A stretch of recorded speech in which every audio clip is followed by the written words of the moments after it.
Hey,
everybody, how's it going? It's Fandom Empire Live. The date, what is the date? I don't know. According to the computer, October 26th. My God, time just flies. Just doesn't stop. Don't worry, the rest of the panel will be joining us, but some of them haven't seen what we're going to talk about off the top here. But first up, it's Mr. Mike Bish. What's going on, man? Good, man. Can't believe it's only Tuesday, to be honest. This week is dragging its balls across the floor, but you know, it is what it is. Glad to be here though. Glad to get into some U talk and then some Halloween talk. There's definitely a lot to talk about. I just finished U season 3 today. Apologies, everybody's probably like, what the hell is he doing right now? I'm trying to load an image that we're gonna need here. That's what I'm doing. No, we're gonna talk U season 3 right off the hop. No spoilers. I thoroughly enjoy this show. I've watched obviously all 3 seasons. I have a hard time rating things. I don't know about you. I have a hard time comparing things after like only seeing it one time. If I've only seen it one time, it's like, okay, how much is the recency bias just fucking killing me? But I feel fairly confident in saying I don't think there's any recency bias with the season for me. What did you think of season 3? Which, by the way, God knows all the Halloween fans will love this. If you didn't know, Dylan Arnold, aka Cameron from Halloween 2018 and Halloween Kills, plays I would say, very significant role in You season 3, and he's quite good too. He's very good in this season. So he's got a lot going on for him right now. I know he had a hell of a October 15th, man.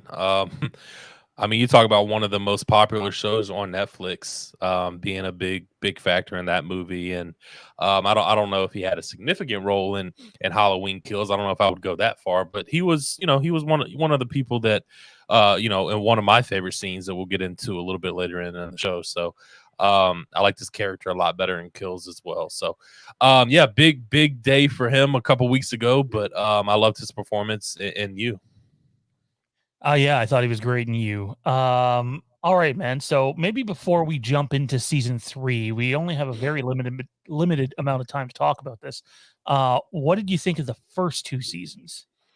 I love the first 2 seasons. Obviously, I don't want to butcher this, but I want to say that the first season was on Lifetime or one of those one of those networks it was very weird and never got picked up for a second season. And I think Netflix went and picked it up and put the first season on Netflix, and it just exploded. Like it went crazy. It was one of the most top rated shows on Netflix, a fan favorite.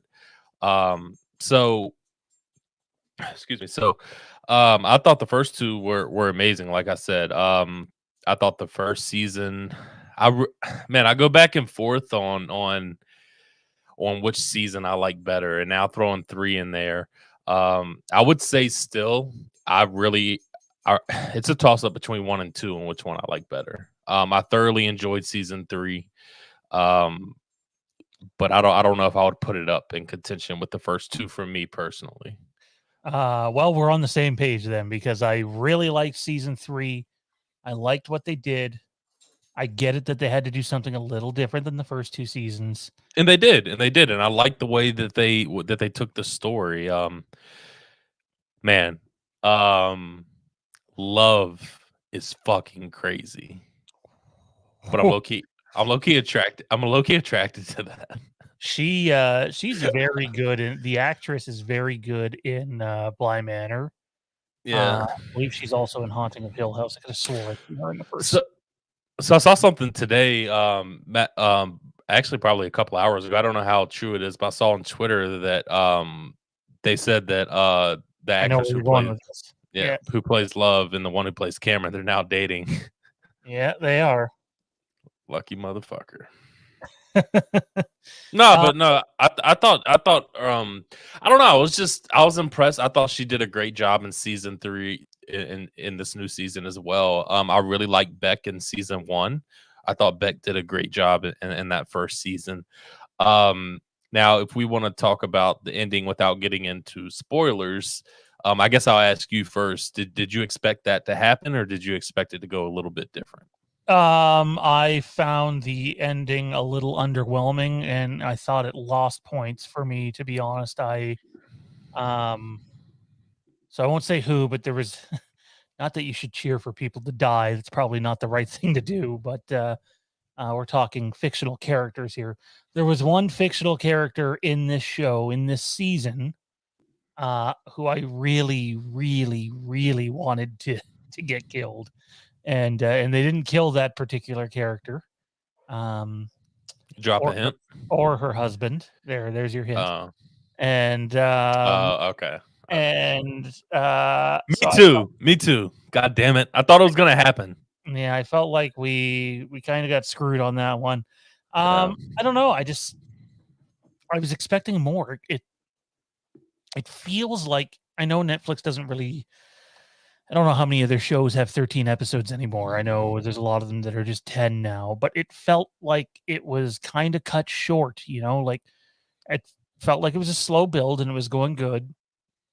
And then they jammed a shit ton into 2 episodes, and I don't know, maybe we're not meant to know a lot of things, and some of that will come up next season, but considering where this season ended in terms of location, I would assume it's just going to be a whole new bunch of characters with the one and only Joe, who, by the way, I think is the actor's name Penn Badgley. I think that's how you pronounce it.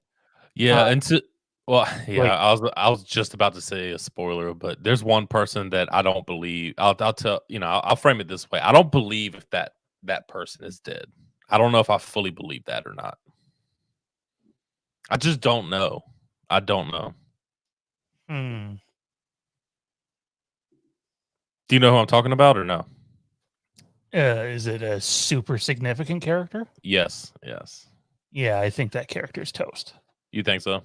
I think so. I do. Um, We didn't really. Well, I think that character has to be toast, considering the letter and all that nonsense. So it's hard to get into that without talking spoilers. But no, it really is. I enjoyed it though. Like, I know there's a lot of people who didn't like. My sister texted me before I even started it, and she said that she thought it was very underwhelming. So I didn't. I was like, man, that's kind of disappointing because it's one of my favorite shows. But when I started it, I honestly I finished it in a day and a half. So I really enjoyed it. Like I said, I still enjoy the first two seasons better. Um, I'm not sure they'll ever top that first season. That first season man, is it's some of the best TV you'll see. yeah, I agree. I mean, it's as close to a 10 out of 10 you can get. They did a great job with that, and they did it. Like I said, they did a great job with season 2 as well, and still did a great job with season 3. I mean, just to put it in perspective of how big this show is, and how confident Netflix is in on this show. I mean, they renewed it for a season 4 before season 3 even dropped, and that rarely happens. There's only a couple of shows, which is Netflix's biggest shows, that usually do that. I mean, they don't even do that for Stranger Things. They didn't do that for Outer Banks. It's a very low budget show though too. So like That is true. That is true. they're kind of playing with house money at this point. So I don't know. I like the first 2 seasons better, but season 3 was still compelling, and I will definitely watch season 4 when it comes out. It was a bit of a step down, but that Have happened. you checked out you like obviously you like sci-fi? You're pretty into sci-fi, Oh, right? yeah. Yeah, for sure. I mean, I just I went to mean, Dune. yeah, I mean, I figured. Man, you should check out Lock and Key if you and Jade ever Shade, get the I chance think, has to. watched part of that. I think it has one of the Ashmores in it. Oh, Um, okay. I Season 2 just dropped. It was pretty I thought it interesting. was a one-off. Oh, okay. No, I mean it was supposed to be, but it did so well. I mean I mean you know how that goes. So Yeah. When things so I, go well, they make more. so I don't know how season 2 Following. is. I can't comment on that, but yeah, had to throw that in there. I saw that they that's a new show that's out. I figure maybe you're into sci-fi, maybe that could be something that you check out next. So, but yeah, I definitely enjoyed season 3 and very looking forward to season 4. Yeah, we're gonna bring the other boys in here in just a sec. If I had to give it a score, I'd give season 3 a 7.5 out of 10. I think that's a good score. I know some people will be like, "What? It's terrible," but like, not I mean, everything's a 10 out of 10. I was about to say, I mean, to me, anything 7 and above is pretty damn good. I feel like you got your 7 is good, your 8 is really good, 9 is great, and then you got your 10 is a perfect show/movie. But everybody rates their stuff differently. Well, without further ado, let's pull them in here. First up, he's the host of the Rick and Morty fan show. He might be a little sore, and if he's willing to, we'll get into that tonight on air. It's Kieran. What's going on, man?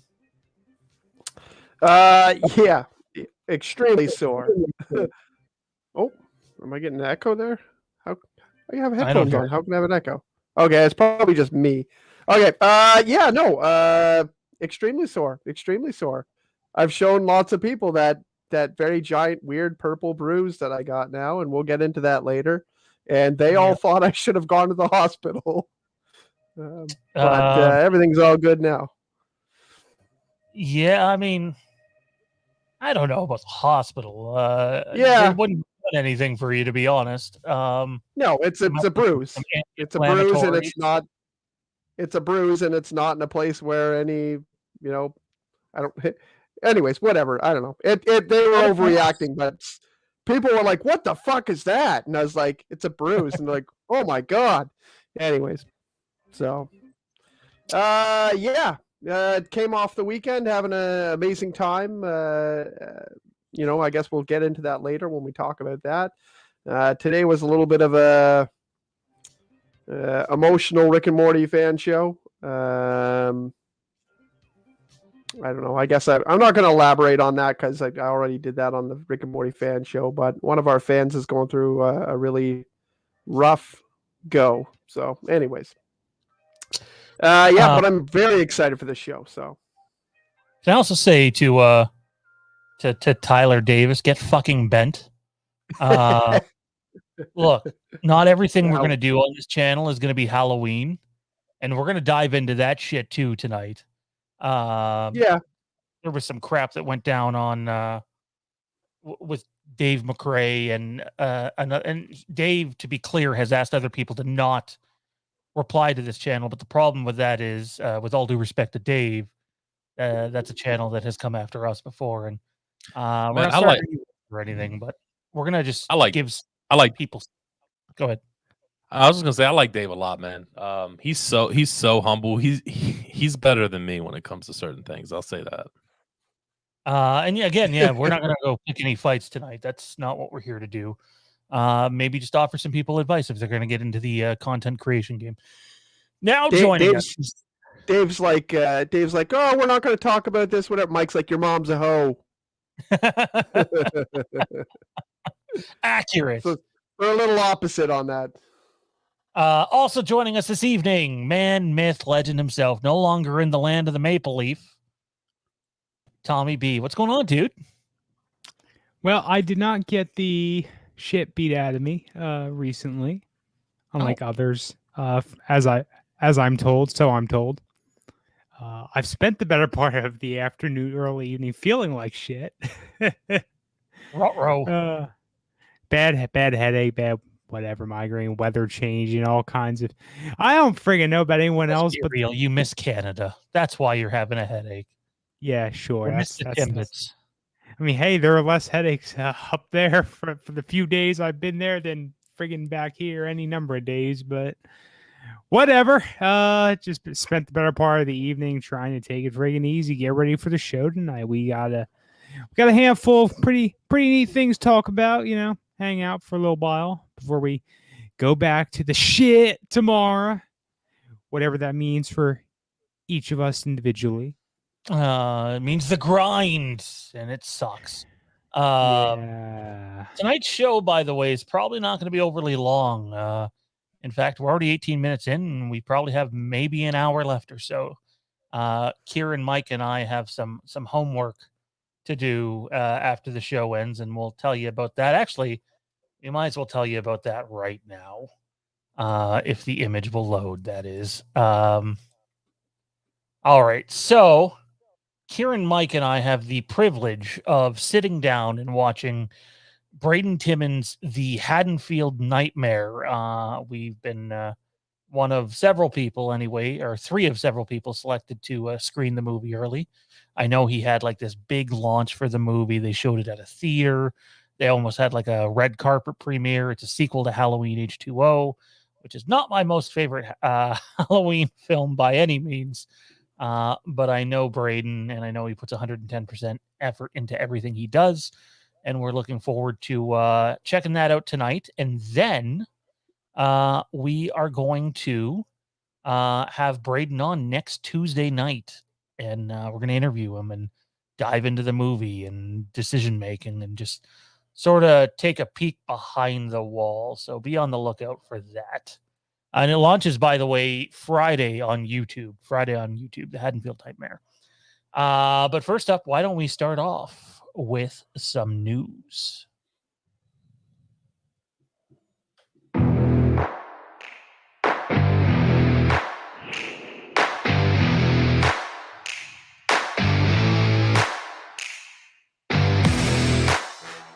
All right, Mike, you were the guy that brought these two topics to the plate today in the chat. So why don't you introduce them? Okay. So Dune. I have not seen Dune. I know Sean has. I don't know if anybody else in the on the panel has. There goes Sean playing that damn Drake again. We This just in, we're getting canceled. Yeah. So I heard Dune. Dune it has a second movie. I don't know if Sean wants to jump into that a little bit more. I know he had a great experience seeing the first movie. And then the second movie, or the second news to come about today, was I saw that a video game based off the movie A Quiet Place is coming out. Don't know when, but that obviously dropped. So looking very forward to that myself. Seeing how that plays out. So, Sean, I don't know if you want to jump in on the Dune news at all. Well, Dune Part 2 is now officially announced. There was a bunch of drama behind the scenes of Part 1, and that drama was specifically because they were going to release it on HBO Max as well. And Denis Villeneuve was not very happy about that, pandemic or not. Apologies, I can't get my vape to charge. It's a very tragic night. Anyway, that was an issue for me on the weekend too. Bloody hell, it might be time for a new one. Dune Part 2 has been officially announced, though. It had a bit of an underwhelming opening weekend domestically, but the word of mouth is great. The reviews are great. The audience reaction is great. And the belief is that when you look at a movie like, say, Halloween Kills, which dropped like 71% in weekend number 2, Dune is expected to, not drop anywhere close to that amount, and that we could see a few weeks of just, steady box office numbers coming in for it, and it's doing very well overseas. And if I can give anybody a piece of advice, and I know there are people out there that roll their eyes about having to see a movie in the cinema if they can watch it at home. I'm telling you, if you watch this movie at home, you will not even come close to having the same experience as watching this in the cinema, and preferably on an IMAX or a Dolby cinema screen. It's whether you like the story or not, it's not for everybody. It's extremely slow burn. It definitely has a lot of Game of Thrones like elements in there with the houses and stuff. It's more of a sci-fi Game of Thrones feel. It has the visuals I wish Star Wars had. I wasn't in love with the movie by any means in terms of like the story. I thought it was solid. I thought it moved a bit slow. But Dune is almost like you're not necessarily going to see a movie, you're going to see an event. And the event is some of the finest filmmaking and cinematography you will ever see in your life. So even if you walk out being a little, let down by the story, I think the visuals alone are going to have you thinking that it was worth the price of admission. So Dune Part 2 slated for October 2023. That's less than 2 years from now. I don't know if they're going to hit that date. That date seems rather optimistic considering the way that they have to go about filming those movies. Are any of you guys going to check out Dune in the cinema? I was invited by my brother to go watch it right about now. So obviously, I was not able to make that commitment because I had something else to do. But I would have said yes otherwise. So I do intend on seeing it, but man, time is hard to come by these days. So yeah, I think so. It's nothing really out right now that I want to see. So yeah, very, very looking forward to that. Based off of everything I heard. So if I find an excuse, just hanging around one day, we're figuring, hey, let's go see a movie. Dune would definitely be at the top of the list just based off of everything I've been hearing about it. It's an event. Again, I don't think everybody will leave that movie going, oh, I'm mesmerized by the story. Like, if you're waiting for this movie to have like this big like Death Star like payoff, it doesn't come. That's not what this movie is. At least in the first part. I've never read the book and I've never seen either of the prior two adaptions of the movie, or pardon me, of the book into movies. But I do think it's worth the price of admission. And if you can see it in IMAX, go see it in IMAX. Now, A Quiet Place getting a video game, I find quite funny because for a long time now, there's been a debate. Is Gun Media making a Halloween game, or are they making a Texas Chainsaw Massacre game? We know they're making one of the two. We're just unsure which one it is. And then out of nowhere, A Quiet Place gets announced, and it's probably going to come out before the long rumored either Halloween or Texas Chainsaw Massacre. I haven't seen either of these movies yet. Is it made by the same company though? Gun Media? It is not. It is not. No. Okay. So then it's not like they put that ahead of it. No, it's not. Just considering how long those other two have been, we know there's something definitely in development, and the fact that we still haven't heard what it is. Nowhere Quiet Place gets announced and probably will come out before that. I could see how Quiet Place would lend itself to being the type of game where you got to be like super stealth and get around and have like that horror like atmosphere. I don't play a lot of games anymore, and even though I haven't seen the movies, I get what the movies are about.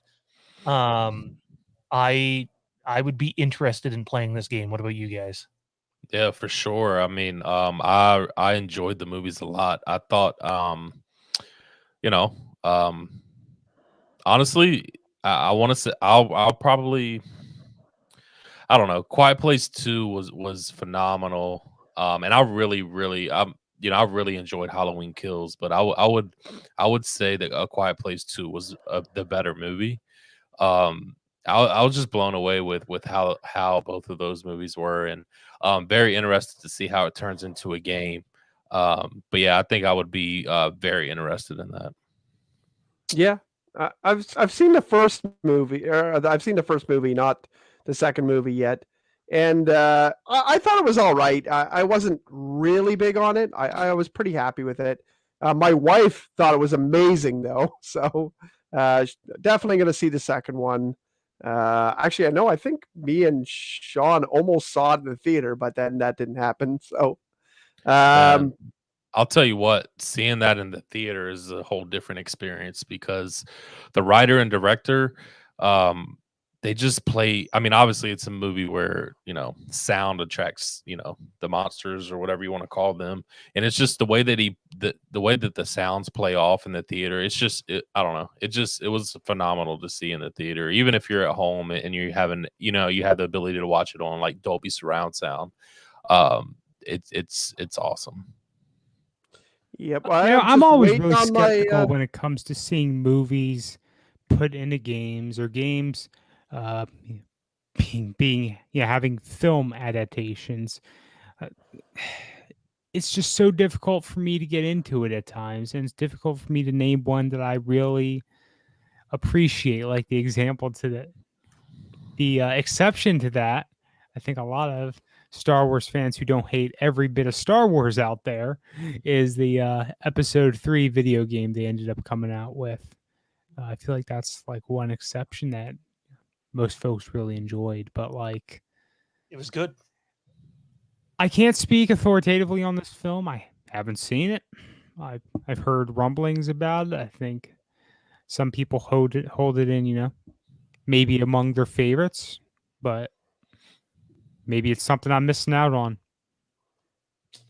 I can imagine this being a fantastic game, to be honest. I mean, there are games where you have to sneak around and not get caught, but normally it's just not being caught by enemies and things like that.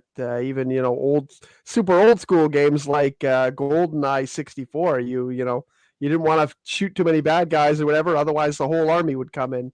But imagine walking by a bench and accidentally knocking over a wrench, and that fucking kills you. Like you would have to be on the look for anything that you're gonna step on or knock over or whatever. And I think it could be a really interesting game. So I think it's a fantastic idea.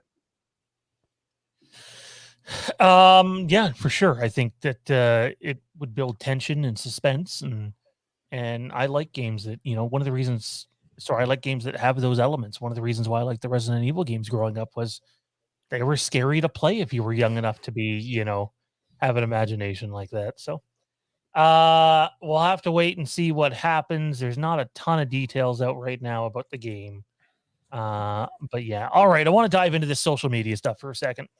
Okay, so I'm not even going to mention them by name, but a YouTuber went out and basically threw Dave McRae and other YouTubers under the bus and claimed that they were getting paid by Blumhouse to spread positive word about Halloween Kills. And I got 30 seconds into the video, and I already know this person and their tendencies. And I don't think it was done fairly. I think Dave's being a little nice about the whole situation and probably doesn't know much about that person. Look, if you're going to get into content creation, you are going to get people like that guy who are going to just do whatever to shit all over what you do. We've been through it here on the channel.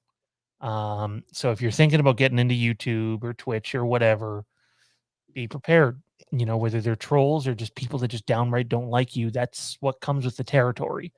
But I can assure you that the main Halloween YouTubers that are not being paid by Blumhouse. And if that fellow was paying any attention, Dave's video of dislikes for Halloween Kills compared to his video of likes, the dislikes video is longer. So you just honestly, you got to block out the negativity. I myself am guilty of giving people like that too much attention. And I think if you just focus on the positive, the YouTube channel, Twitch, Facebook, wherever you're doing your content creation will go smoother if you just block out the hate. Now, not everybody's going to agree with you, and they don't have to. They're entitled to their opinion. But in terms of the people that are just fucking trying to cause shit for the sake of trying to cause shit, ignore them and move on.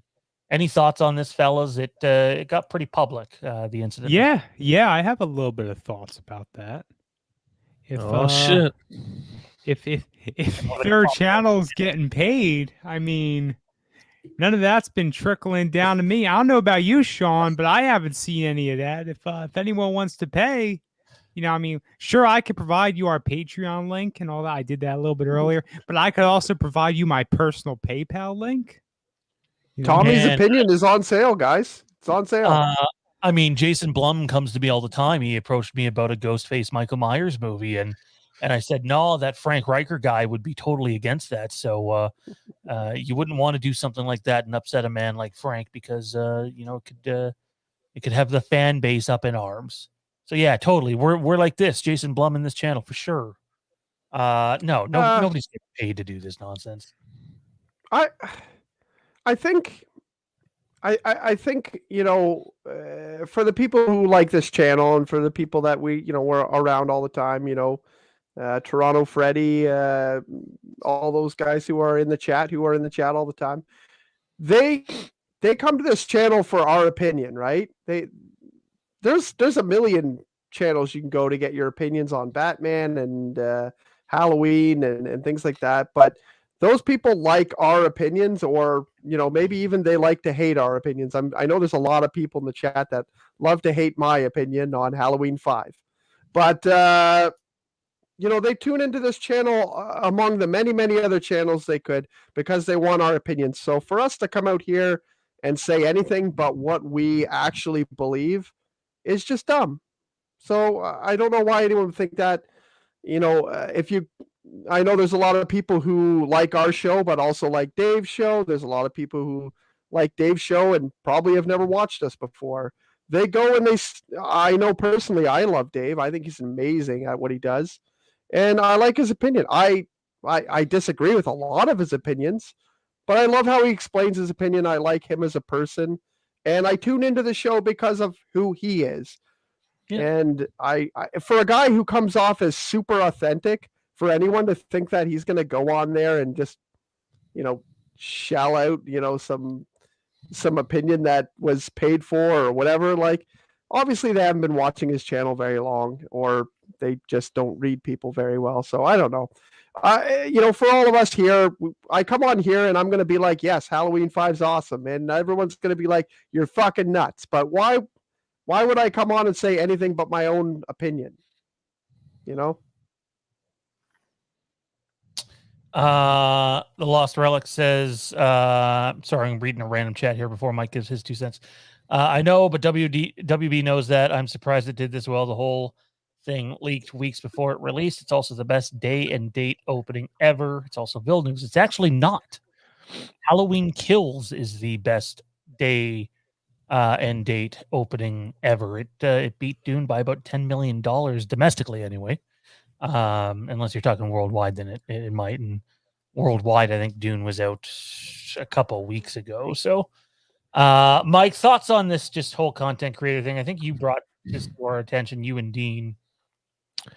Yeah, I mean, I don't know. I was shocked. I mean, I feel like Dave is one of the last people that would be called out, or obviously people are going to disagree with Dave, which is fine. But to accuse him of not telling his true thoughts because he's getting paid or he has something in the works, I just thought it was a bunch of BS. Either this guy just wanted the clicks, or he was upset because one of the top people who cover Halloween on YouTube didn't agree with his opinion totally on the movie.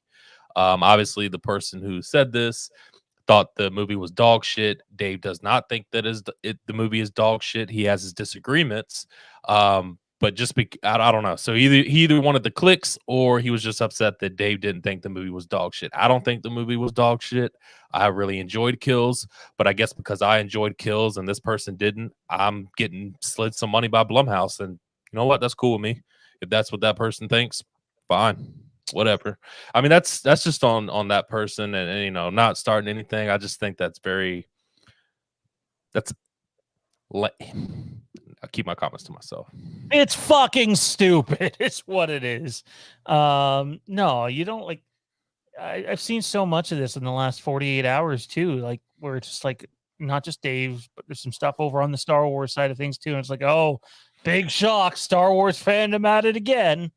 Look, if you're a content creator, create the content that you want to create. Like if your fan base likes something, like we know you guys are Halloween fans, but we also really like Halloween. So we do lots of Halloween content, and we're going to continue to do that. But guess what? There's a Resident Evil movie coming out soon, and we're going to be doing stuff with that. And we're going to be doing stuff with the Spider-Man movie when it comes out. People might want to pay attention over the next week or two on that front too. Just saying. And like, guess what? Next year we're going to do a whole lot of Star Wars too. And we'll be doing horror and you name it. Create the content you want to create. The people that want to support you will, and the people that don't, then whatever. It's like I don't mind the fact that there are people that come here only for Halloween stuff. That's fine, but don't then bitch when we do something else, because we're never going to be just a Halloween channel. The same way Dave's never going to be just a Halloween channel. Create what you love and go from there.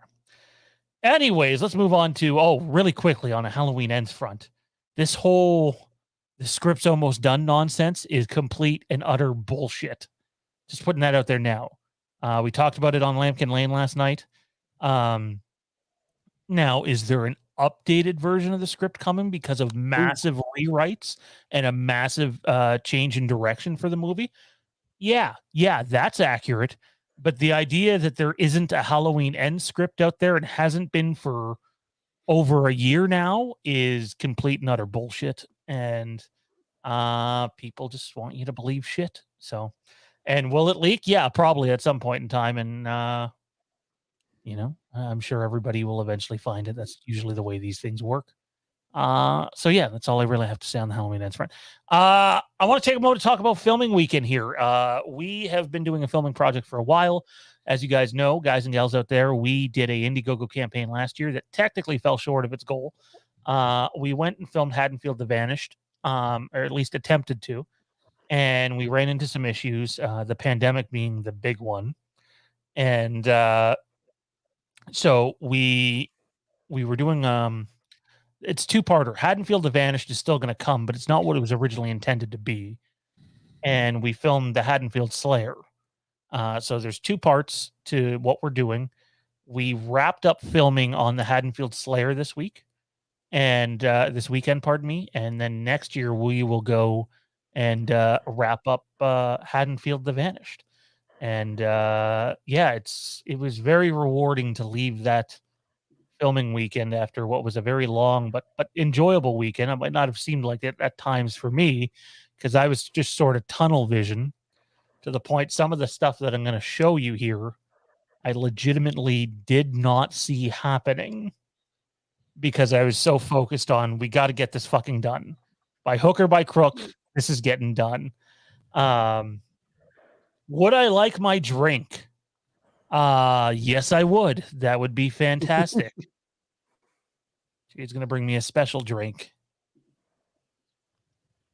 A 420 drink, if you will. I was going to say, in place of the vape that's not working. Yeah. Get me a little bit of a buzz going. It was a fun weekend. I'm excited that you won't have to wait until like late next year for content either. The Haddonfield Slayer, you'll get a teaser fairly quickly. I'm not going to put a date on it, but it's going to be soon. You're going to get a teaser and a poster. We have a few images. I wouldn't call these promotional images yet, but we're going to show you some behind the scenes stuff. And we're excited about it. To give you guys an idea what this is the story picks up 30 some odd years after the events of Halloween 4. In our story, the events of Halloween 5 never happened. And the first part of the story will have small hints at it being connected to Halloween 4.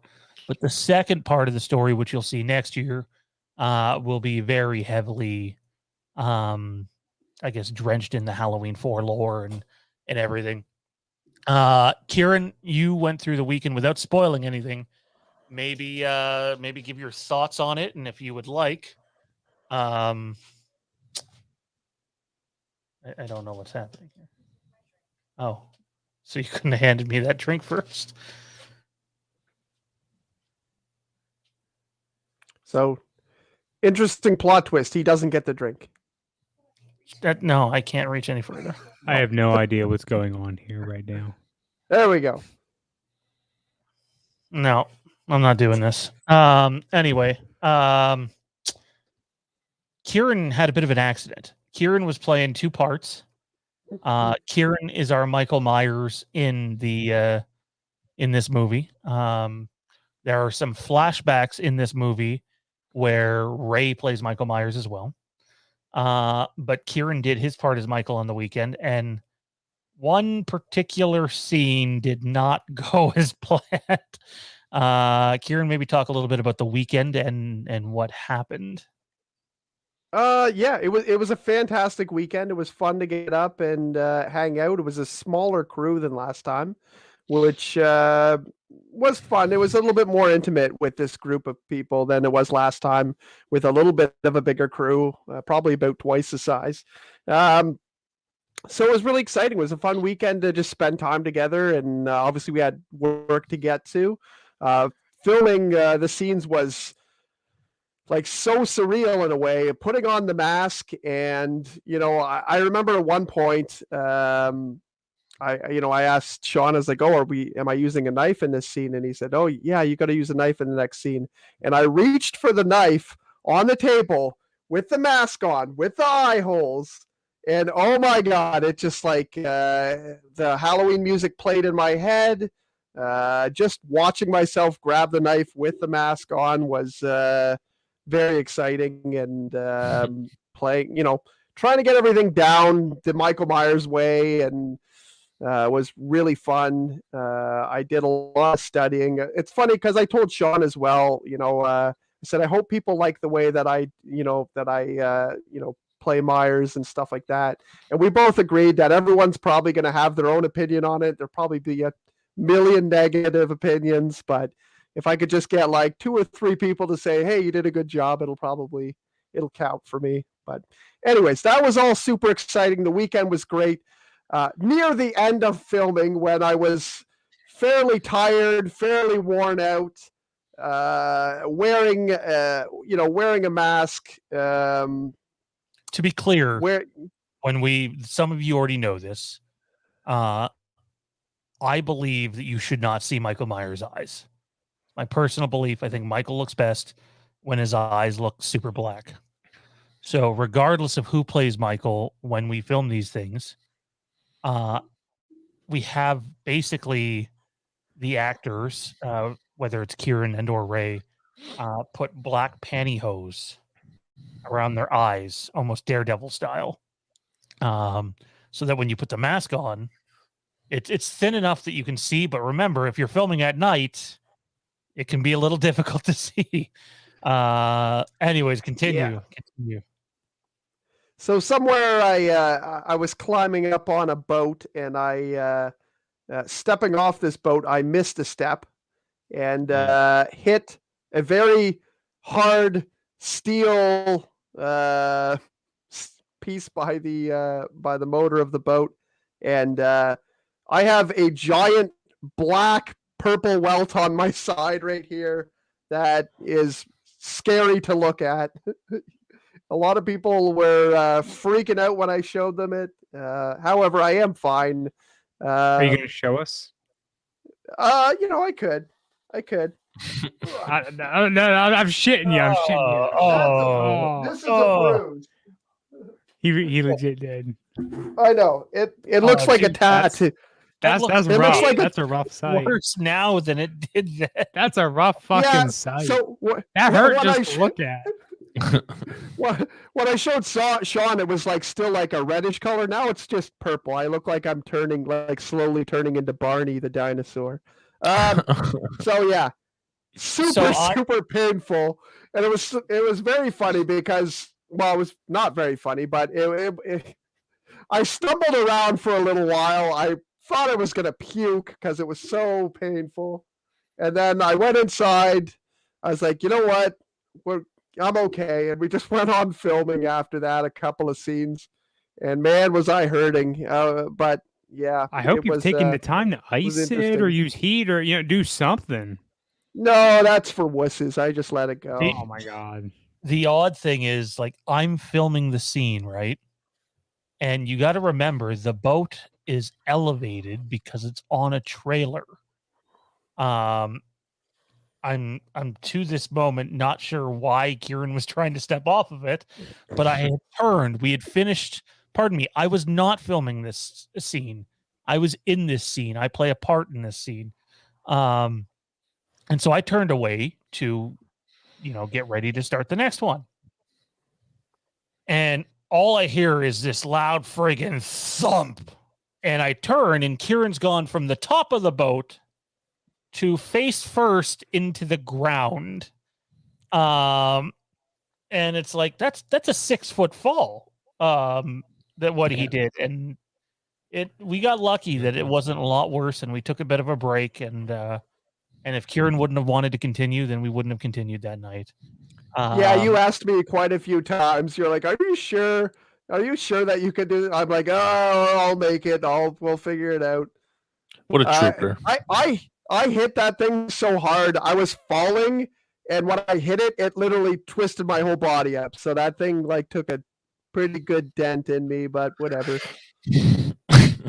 So, in honor, I don't know if Mike and Tommy can think of some questions because this is kind of spur of the moment.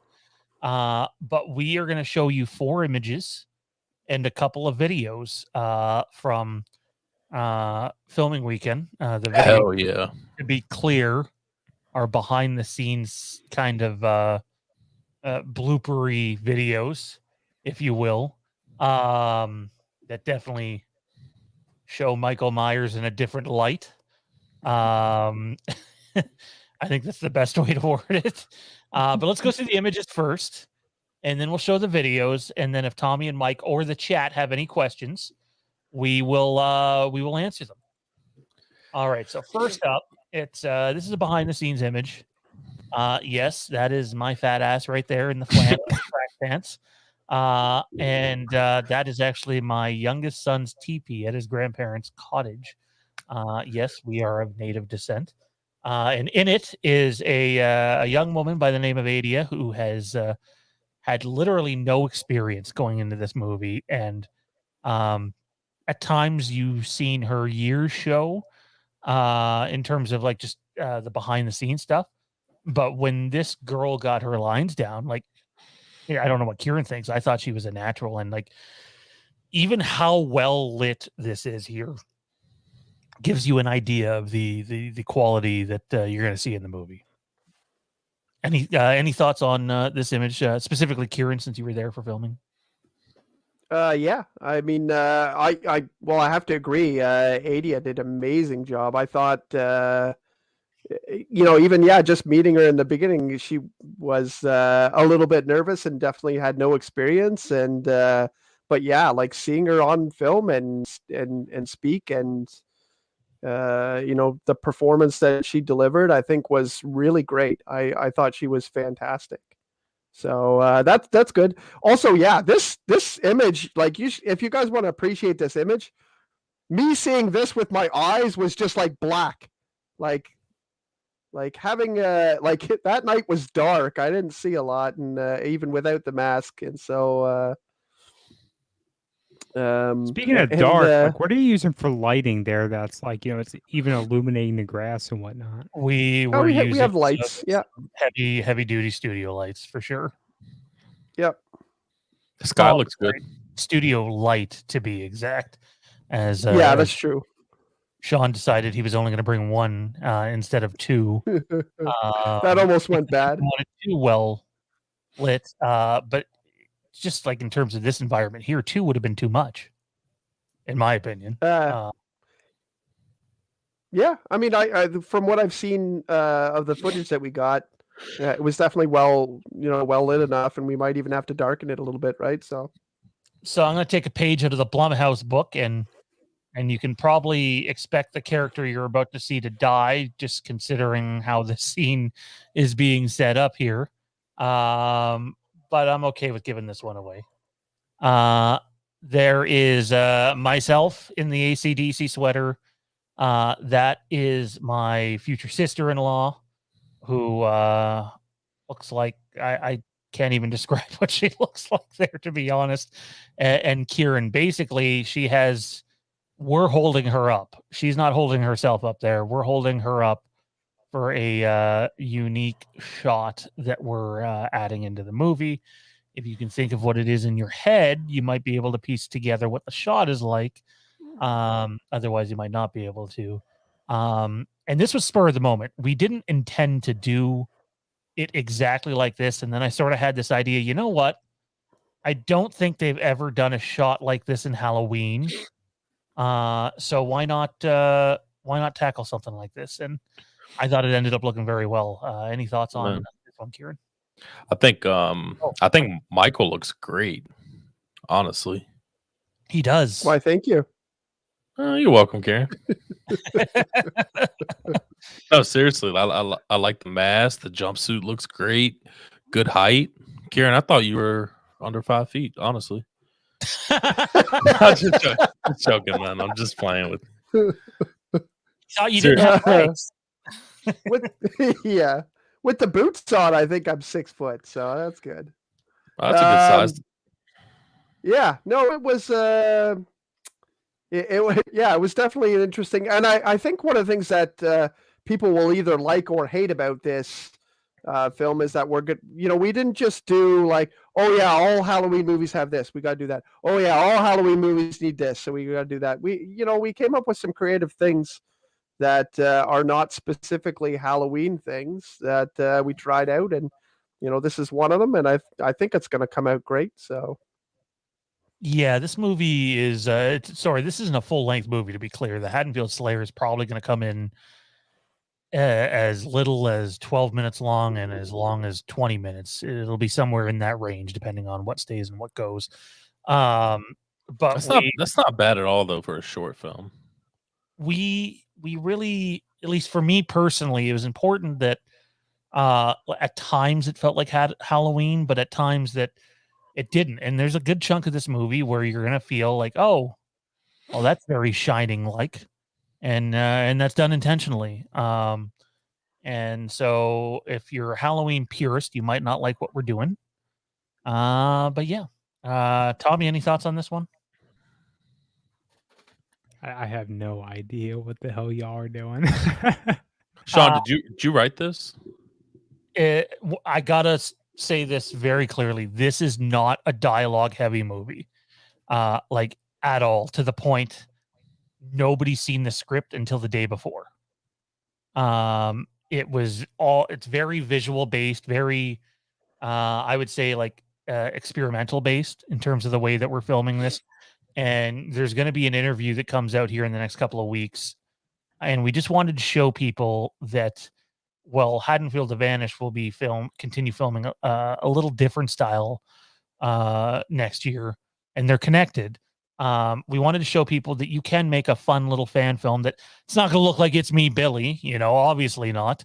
And not just because of equipment. I mean, look at the experience that guys like Bruce and Dave have compared to how little that we have. But we wanted to show people that you can make a fun little fan film for very little. And I think we did that. But yeah, long answer. I did write it. Okay, we got 2 more images. One might piss some people off. But we'll get to that one last. What the hell is that? So to be clear, there is a better quality version of this image, but I'm not showing you yet for promotional but I reasons. don't want to show you guys. Yeah. Just release the damn picture, Sean. I want to see that shit. There's lots of great photos of this. Yeah, we purchased a few smoke bombs. We only used 2 of them, and I have never handled a smoke bomb before. So when I pulled it in front of Kieran and started playing Ring Around the Rosie with him before getting the hell out of the way, I didn't realize like how intense it was going to be, to the point where like as I'm running out of there, like that's fairly died down at that point. I physically could not, or visually could not see in front of me as I was running out of it. Kieran, what was it like for you behind the black? Could you see anything? I was still able to see. The thing was, it was hard to breathe because I mean, I think without the mask, I probably wouldn't be able to breathe well at all. The mask kind of helped a little bit, but man, that stuff does not smell good, and it was pretty hard to breathe. I could see a little bit, and I was able to still walk around and do the things we wanted to get in that I won't give away. But at one point you almost shot sparks in my eyes too. So that was, it was a fun experience altogether. It was like everything else that weekend. It was a little dangerous, but it was pretty fun. Yeah, I think that's putting it lightly.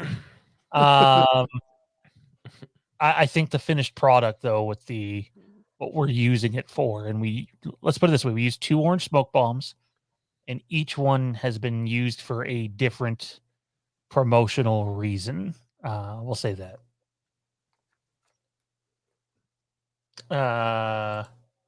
And his fiance, who has dealt with smoke bombs, warned him of this, but the results are stellar. Yeah, no, for sure. You may or may not see someone get chased through one of them. So we'll see how that looks. And the last image, which happened so fast we almost missed it because I didn't have the light set up properly, is this. We showed it last night on Patreon. And that's the final image that we're going to show today. I think it's pretty clear what that is. That is the mask of the Shape in a fire pit, lit on fire. It almost looks like he's burning in hell with fire blasting out of the eye holes. I absolutely love the video and the visuals of this. It was the very last thing we did because we knew we needed the mask up until that point. So, any thoughts on the image, fellas, at all? I said on Lambkin Lane last night, all I see is Barney, like evil Barney being burnt into the image there. It's like Barney just giving you the death stare. Yeah, that's right, folks. I'm fucked up. I know. What? You are fucked. What the fuck? Where do you see that? I'll just say I think it looks dope. Yeah, no, I love it. Watching it melt away was something, and I mean, I'll tell you what this is for. If everyone's jumping to the conclusion Michael dies, well, I can't tell you the answer to that. But specifically, this is shot for the credits. Our credits are going to pop up with the video of this, and so the end credits, you'll see the mask melting away. Michael doesn't die. You can't kill the boogeyman. Watching flames shoot out of the eyes of that mask, like this picture doesn't do it justice. I was sitting on the other side, and it was funny that like the mask started, being a little bit misshapen and whatever. It didn't go up that quickly, and then all of a sudden, boom! Like fires just shot out of the eyes. It was pretty amazing to see, and then the mask was toast pretty quickly after that. So it's like it just hit this point where it was just like, okay, it's done now. It did. It reached the melting point, and then it was gone really quick.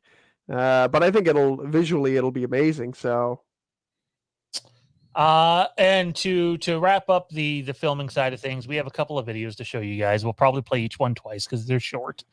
I hope you enjoy it. I somehow didn't see any of this happen on set, so it was funny to watch after it. And then we'll get to our top 5 Halloween kills for the last 20-25 minutes of the program. This kept things light. This kept things light and airy while we were in the middle of the night. I would have loved to see it, but I was just so fucking tunnel vision on getting it done that I didn't. And I was a little upset about that, but I'm kind of happy to see it after the fact, considering as it was happening there would be no music, and that'd be kind of weird. But yeah, no, I thought Mandy did a very good job with it, and then as did you. So the star of the show, Michael Myers.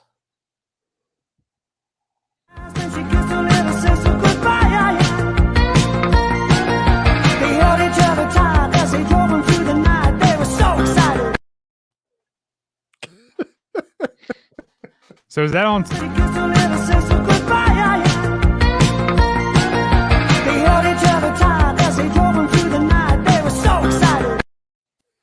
Sorry, you were going to say something, Tommy? So that is on TikTok. I just noticed the logo in the corner. Yeah. It is. And then there's this one.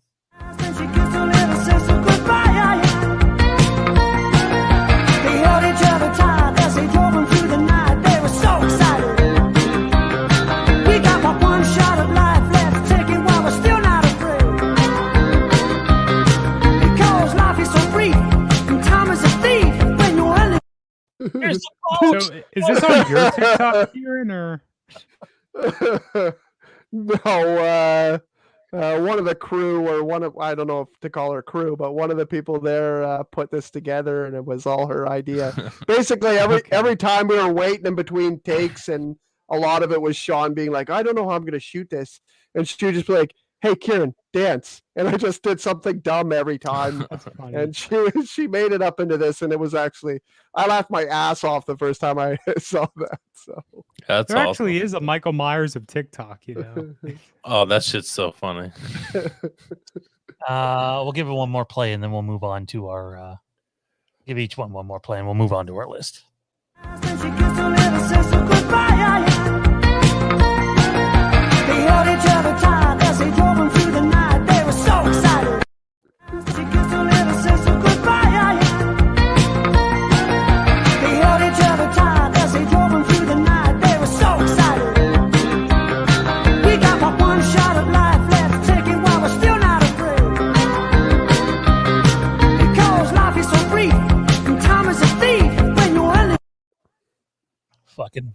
Fucking boat. All right, that's some funny shit. That boat almost killed me. It does look like it. Looks like it killed your hip. Melissa Todd just got here. That's what she got here too. That's what she showed up to. Awesome. No context. You'll have to watch back. That's good shit though. That's good shit. I can't wait to show everything off. And to be honest, I'm excited to film again. It'll be fun. Looking forward to next year. There's a lot to do. But for now, we edit the one we have and put it out to you guys, and just enjoy it for what it is. It's not a professional film, but it shows people that with the right group of people, you can get something done and have some fun with it. So, yeah, and just because I love it so much, I'm gonna play it one more time. They held each other tight as they drove them through the night. They were so excited. We got but one shot at life left, take it while we're still not afraid.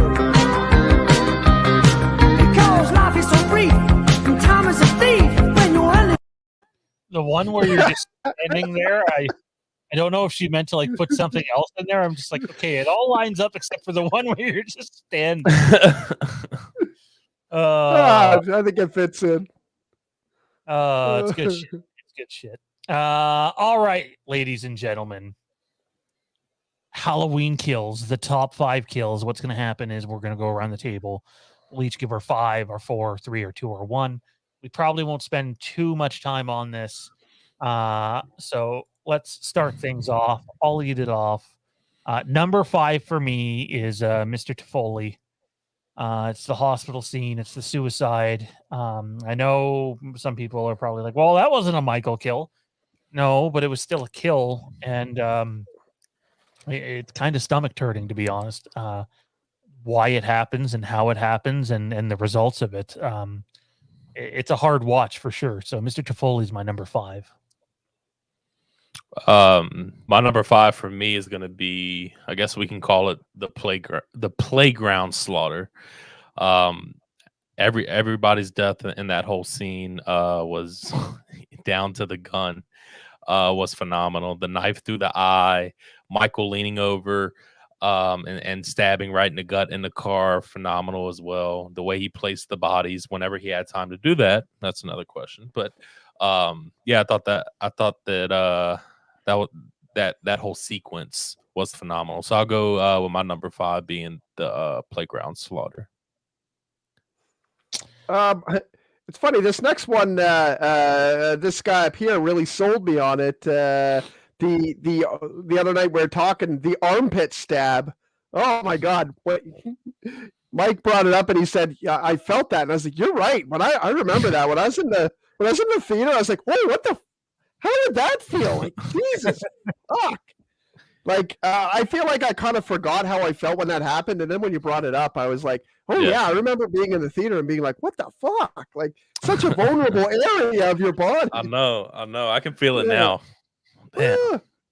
So yeah, stab in the armpit again. Big John. Big John. The guy who was dancing to his record and. I like Big John. Smoking. Yeah, I thought he was great in the movie. And he fucking got it good too. So number 5, the armpit stab. Tommy B. I'm just thinking back to that. I thought he died a little differently. So I came in with number 5. This might turn some heads a little bit. I threw Tommy Doyle in there. The mob scene, fantastic scene overall. There's a reason it's on my list, for that Tommy Doyle ending, and I guess if you want to say that was the conclusion of it. But it's not my number. It's not my number 1 as far as kills go. My number 4 was Big John. So I'm right there with you guys on that one. Big John's fucking hilarious. I loved everything they did with him. Yeah, number 4 for me is going to be Big John as well. For every reason that Kieran touched on, the armpit, such a sensitive area. It makes you you feel that kill. And not only did that shit happen, but Michael spun him around and then gouged his eyes out as well. I mean, what a fucking terrible way to die. You get stabbed right where an artery is, and then you get your eyes gouged out. Man. Yeah, he got fucked up pretty good. He did. He did. Yeah, that's not. I think I would rather pick like 100 different things over that. 100 Ways to Die probably come on the Yeah. list before getting stabbed in the armpit and then having your eyes gouged out. Yeah. Yeah. Agreed. Yeah. Anyways, my number 4. I got out of it here. My number 4 is the old guy who Michael reached through and smashed his head off the wall several times. The reason why I have this at number 4 is because I really love those kills in all of the Halloween movies where he like just takes someone's heads and bashes it into the wall until they're fucking done. I don't know. I feel like that's kind of a low key trademark of Michael Myers to do that. Obviously, in Halloween 4, one of the first kills in the ambulance, he fucking does that, and then he likes to also smash skulls with his hands.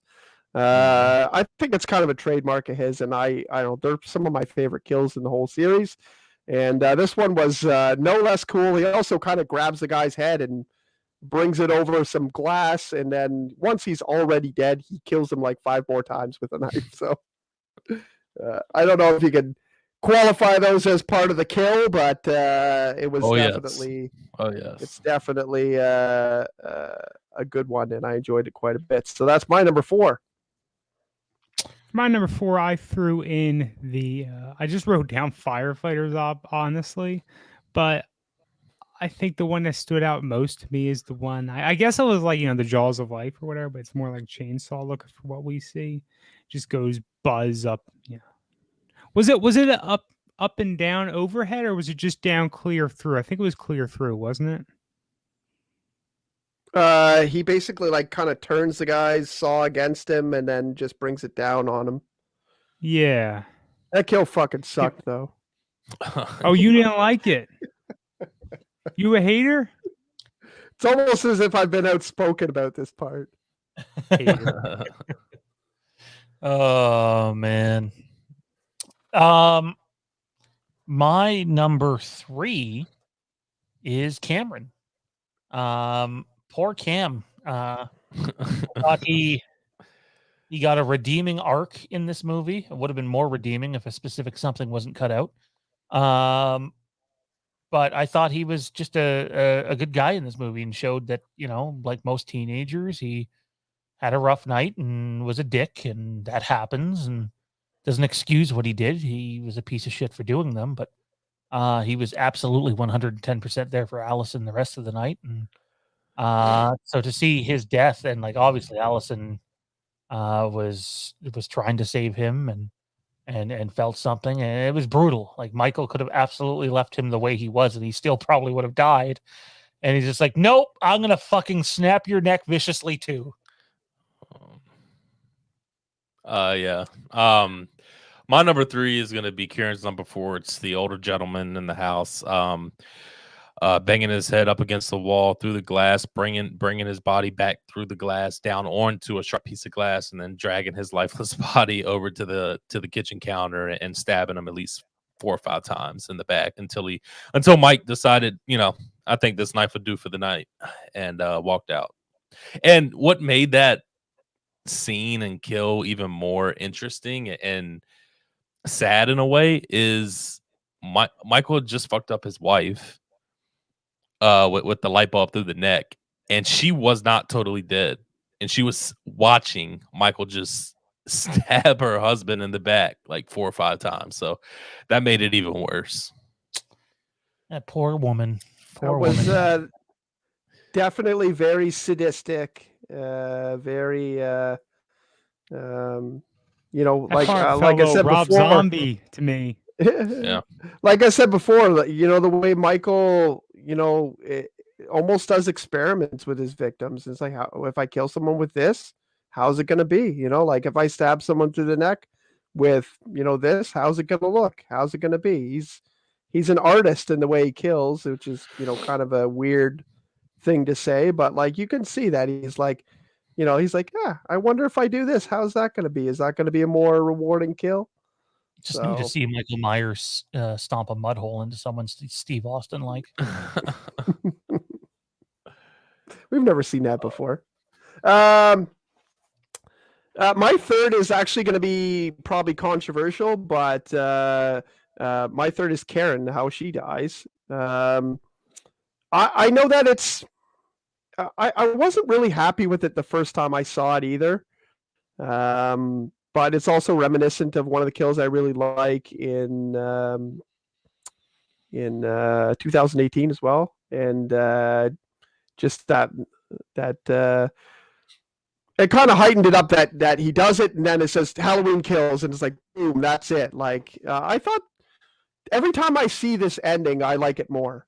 Well, every time I see it, every time I think of it, because I've only seen it twice, technically. But every time I think of it, I like it more, and I think it was a great way to end the movie, to be honest.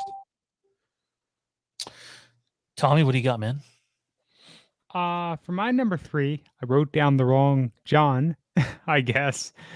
Get those mixed up. But yeah, it's not the side stab that does it for me. It's the eyes. It's the eyes that to me is the more gruesome part.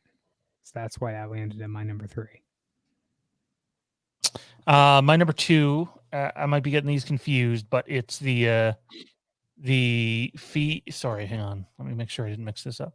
Yes, it's the woman dressed as a nurse, the wife who, for whatever reason, gets out of the car and doesn't come back for a significant amount of time. The ricochet shot, which is totally unrealistic. Just it's funny though. Like it's literally a ha-ha moment in the movie.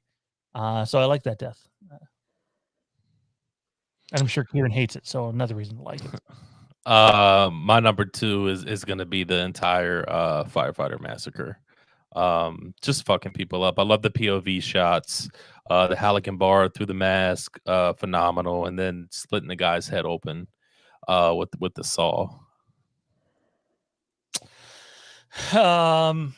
Kieran? My number 2 is the male nurse who's dressed as a doctor getting stabbed to the face. I love the effect of this one. I think it looks like just the way it looks. It goes in like right under where the eye is. It's like his face kind of pops up. It's a very.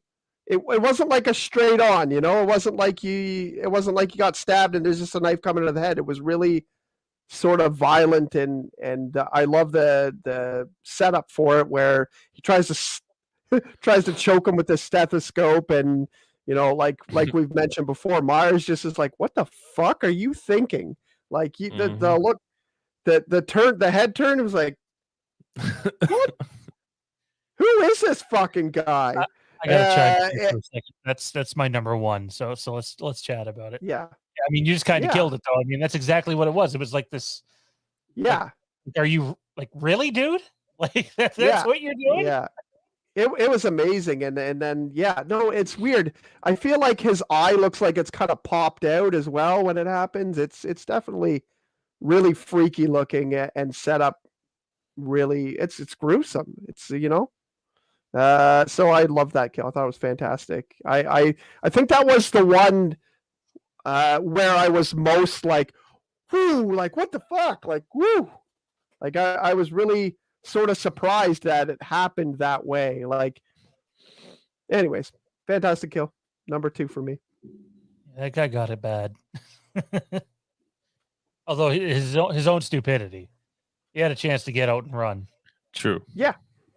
Nah. They both could have. Well, They both ran. No, they didn't run because Evil died that night, right? Or wait, no, it didn't. They actually failed miserably, I think. Yeah, everybody else died. Mostly. My number 2, I wrote down Cameron. I think it was Sean who mentioned about it earlier. It was a good kill. It was stretched out a little bit, but I thought it was well worth it. All the way up to getting driven down with the stair Case. It's escaped me. Stair handle, stair fucking case, stairs thing. I don't fucking know what I'm trying to say here. The stairs. Railing, whatever. Oh, Fuck it. Who cares? Okay, I get the thing that holds the railing. Yeah. He bashed his head down. I'm like, oh shit, he's fucking dead. Chill. Pretty sure he was already dead at that point too. Like, holy shit. I mean, it's like freaking stabbing the old dude in the back a billion times. Like, holy shit, he's dead already. He Mike, just found out that. Sorry, go ahead, Kieran. He just found out that his dad died right before that too. I mean, I'm sure it was fairly certain that his dad died at that point, but yeah, that was So that's actually my number one is going to be Cameron's death. I've seen kills 3 times and it still remains my top kill just because the fact that when Michael walks down the step, like first of all, Allison is calling Michael down the steps to get him from step away from Cameron and stop killing him. And he finally does after Cameron is fucked up, and if he's just left there, he's gonna die. But whatever, because you got to remember when they first had that encounter, he got stabbed in the gut like 3 times, so he's already stabbed. Plus the whole staircase thing. But when Michael walks down the step, he's not letting Karen win because one, he already fucked Cameron up, or not Allison win. He just stops, looks over at Cameron, and snaps his neck. Basically a big fuck you to Allison. I'm still going to do what the hell I want while coming after you. I just thought that whole mystique of Michael coming down the steps, stopping, slowly looking over, bringing his hands up slowly, and then snapping the neck. It was just vintage Mike Myers, and I thought that kill was phenomenal. That's why it's number one for me. Kieran, how about you? What's your number one? That's my number one, and it wasn't close. It wasn't hard to think about. That was my number one as well. It's the same thing as they said before. You know, he's an artist in the way he kills. He left and he was like, you know what? One more brush stroke. And yeah, I think that it was like I said, like Mike put it. You know, he was like, oh, this is your boyfriend. Here you go. Showing her right in front, same thing as the couple earlier. You know, I also liked he didn't even stop. You know, he really did it in 3 parts. You know, and he's 4 parts if you count stabbing him, but stabbing him, bashing his head up and down. She calls him. He looks. He's like, I can hear you, but I'm not stopping. He bashes him 1 or 2 more times after that. Then he goes down the stairs. It's quite clear that he's dead by this point, but he's like, you know what? Let's make sure. And, you know, I mean, he was dead at that point. I'm sure Michael knows whether someone's dead or not at that point. He's got a lot of experience. And he was like, you know what? Just in case you're holding out any hope for this guy. Nope. So that was like, if he could get inside the head of the shape, I wonder if he recognizes Allison. He more than likely does. Yep. And he's just like, oh, fuck, you're one of those bitches that left me to burn in the fire. Is what your boyfriend gets, toast. Yeah. I mean, we mentioned this already that, you know, this is the Empire Strikes Back of the series. It's time for the bad guys to be like, oh, you tried to kill me, eh? Well, I'm fucking gonna murder you all. Like, I'm pissed. He's not just like, hey, I gotta go back home and anyone that's in my way is gonna die. He's fucking pissed. He's making sure that everybody gets it really good this time, and that people of Haddonfield like evacuate the town forever. Like, fuck you guys, leave. So, and Tommy, fantastic kill. Finish us off, man. Number one. So I listed them together, the elderly couple, that is. But if I had to choose one of them, it's not the old man, it's the the old woman, and it's because just that light bulb kill to me.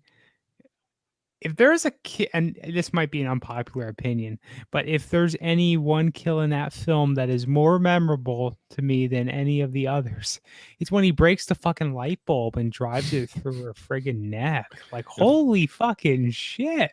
Talk about, DIYing your weapon, improvising. And then that to me personally is the most memorable kill of that whole film. And then fucking staring deep in her eyes while he's stabbing that shit right through her neck. Yeah, like holy shit. And he's just like, you couldn't leave me alone. You couldn't let me manage myself. Fuck you guys. He took that drone that she loved, and he fucking destroyed it.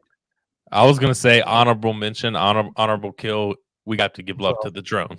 The drone kill. I thought that shit was so funny.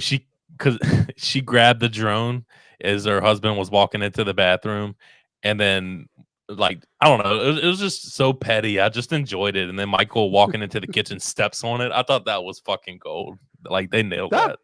That whole scene's amazing. Like him running away and being like, "There's a guy in the bathroom with a monster mask on." Like, what does he want? I don't fucking know. And that's exactly something an elderly person would say too. So like it just fit. You know? And the old lady, about the drone. The old lady grabbing a wine bottle. She's like, "Oh, he's gonna fucking kill him with a wine bottle." Like that whole thing was. Not only was it funny at that point, but obviously it was super scary, creepy, sadistic. You got everything in that one scene. Like that one scene, is not really all that pivotal in the movie because this couple is just a random couple he runs into, but like it gives you a lot in that one scene. Was fantastic. We got to be careful here. It almost sounds like we're being too positive about this movie, and people might think we're being paid positively. Well, I'll come out and just fucking say I love the movie. So I love the movie. So Blumhouse wants to send me a check. Please slide in my DMs. I mean, yes, best movie ever. PayPal, SeanDrew@gmail.com. Anyway, any final thoughts, fellas, before we get off here? No, just waiting on that Blumhouse check. I can't wait for you guys to see our fan film, and so that's super exciting. And I mean, I'm positive about Halloween Kills, and I don't really care who has a problem with that. It's like my number 6 maybe on my list.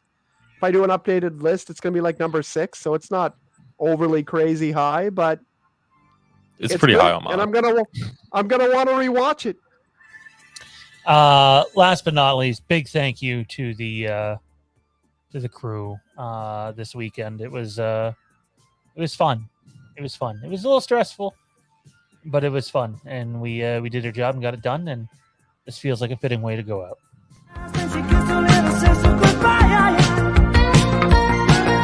They held each other tight as they drove them through the night. They were so excited. She kissed her little sister goodbye.